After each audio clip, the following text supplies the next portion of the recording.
everybody. So I'm Elena and this is the Corona Chat episode 1. Andreas Stange, thank you so much for joining us. Andreas, could you maybe give a couple of words who you are and what you do? Yes, hello. My name is Andreas Stange. I'm working for TÜV SÜD. We are a notified body for certifying medical devices and in vitro diagnostica. I'm based in Japan, and of course also Japan is affected by the corona crisis. My role at TÜV SÜD is I'm working in the management team. I'm responsible for the strategy and business development of in vitro diagnostic device business. At the same time, I'm taking care of the regions in North Asia. So I look after Japan, Korea, and Greater China. So that means I work very closely with the regional operations, see that we have a good connection to the global business and that we understand from global viewpoint the concerns of these regions very well. And so obviously kind of right now it's a very dynamic time, especially with COVID crisis and the demand, the global demand on the one hand for devices, but also for tests. What's been the impact of the crisis, on TÜV SÜD and also on your role? Yeah, it's first of all, I've been traveling in the last year like crazy. I mean, I've been all around the places all over the time, and that is a big change. That I'm grounded at home with my family since 6 weeks basically. That is a big change on my working style. On the other hand, I have to say, through the use of these internet, of these modern technologies you have, the Microsoft Teams or the Zoom and so on, it's working out very well to connect with the different entities in the group, with the different company internally, as well as with external let's say parties. I mean, one thing what has stopped is working or being visiting conferences and giving talks there.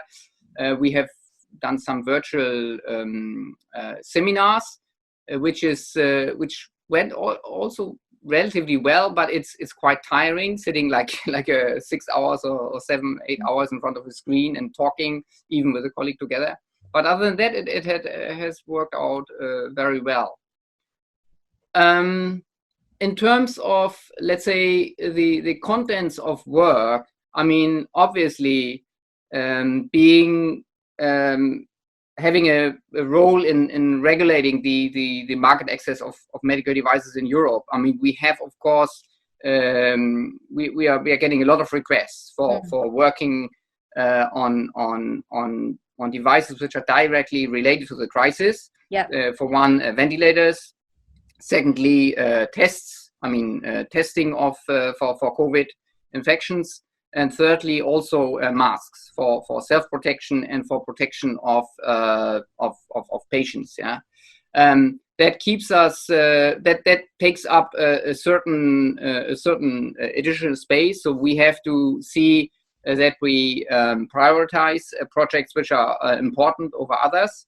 That is partly a bit of a political thing. Yeah.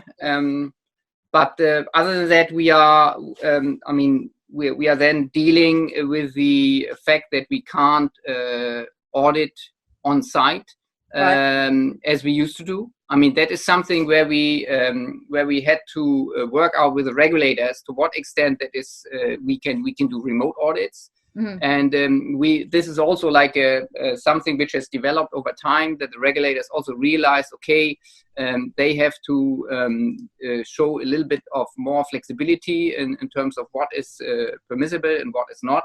We have updated and revised our internal procedures for that, to deal with this, to put it into our own framework, into our own quality management system, to define, okay, what can we do, what can't we do. Clients at the same time are depending on their own situation, are dealing with it relatively well. Others have a bit of more problem accepting remote audits. But at the same time, of course, we have to protect our own staff. We have to observe the local regulations, and I mean the situation is in every country is different. So we had Korea. Korea has basically normalized already. I mean, our business is going basically as usual in Korea. I mean, we do audits, we work partly from home. China is now slowly going back to normal to some degree, whereas in Japan we are now facing a lockdown, and we have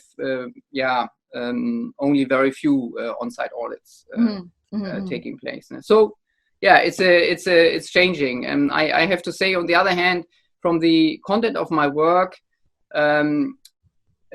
taking care of our preparations for the IVDR, managing the implementation of the MDR. We have a lot of online meetings. That is not changed so much. It's not so much affected. I'm sitting, so to say, in between the chairs in the very early morning, or in the morning I have my calls with the United States, with California, my boss sitting in San Diego. And then during the day, I work with the Asian countries, and then in the late afternoon and evening, I have the meetings with Germany and Europe. So, well, that's like how my day look like, you know. Wow. And in terms of, so it's great to see that how you guys have adapted to basically allow more for stuff like remote audits. So in order to continue to serve the market, you spoke a little bit about prioritization of projects, and you kind of touched on it as well. You know, the other big thing that's kind of in the pipeline is IVDR. And obviously with kind of the COVID crisis hitting us right now, has that meant that you maybe had to stop a little bit the preparations for IVDR in order to deal with COVID, or how are you managing that conflict of these two major projects that need time? Yeah, well, we have no, I wouldn't say that this has affected us to a big degree. We actually planned a big, let's say, personal training event over 2 weeks in springtime, and we have shifted that online. So we have actually done a very good online training set preparation with tests in the end.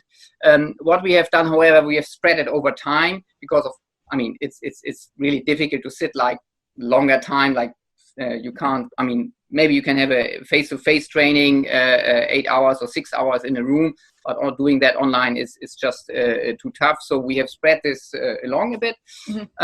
We have done trainings online also for to prepare people not only for the authorization as experts, but also to make them familiar with our quality management system, with the internal application procedures, and so on. So I think that we have adapted very well. Yeah. I mean, it's going to be interesting as well to see kind of like how the future looks, because so many companies have been forced to use kind of like remote video conferencing tools, and a lot of people that I'm speaking to, you know, that had so much travel as just part of their job, they're seeing a massive reduction, but they're seeing they're still able to maintain almost that face-to-face, not completely face-to-face, but they're still able to maintain that communication with video. So it's going to be interesting to see what the impact of that on the longer term. I mean, what do you think? What would be the long-term impact, you know, of COVID on the world of work in the future? I think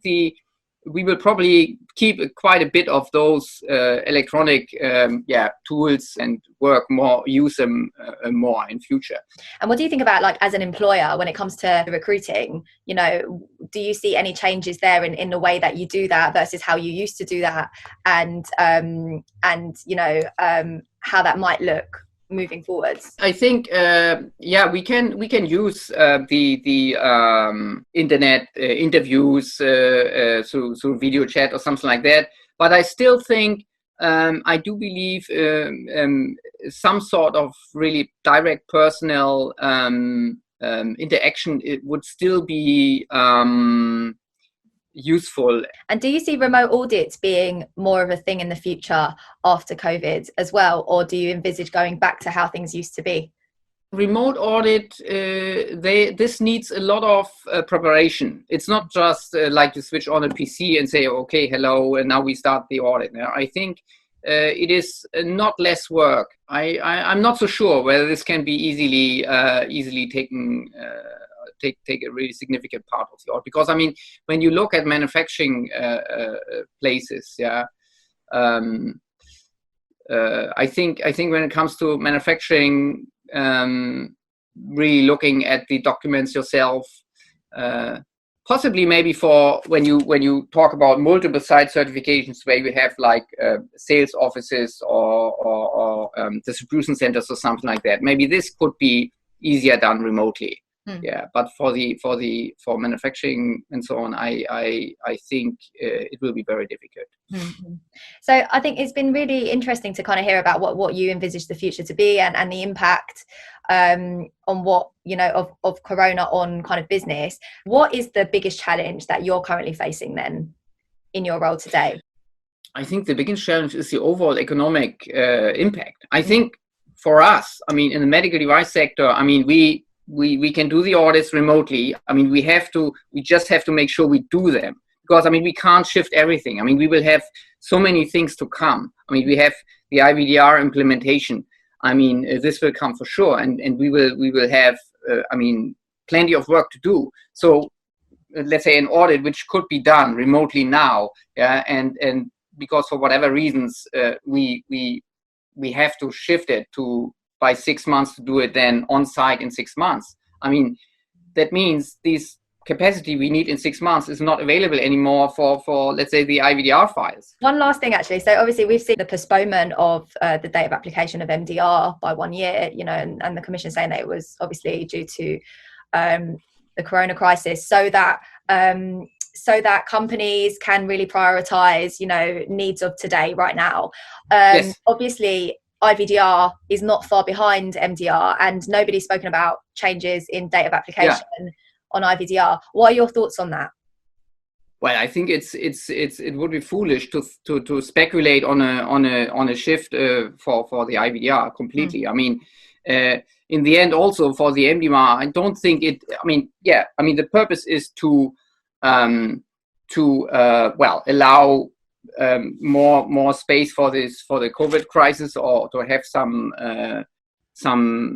maybe additional capacity to deal with this, yeah, and to allow for some sort of I mean, delays. But in the end, the end of I mean, the MDD and the IVDD in the final end is 2024, and nothing will change that, right?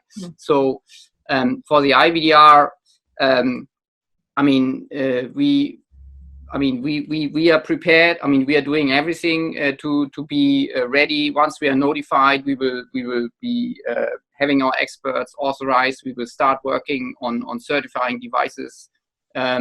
We have a buildup of a capacity to quite a big degree, and we'll be ready to do it.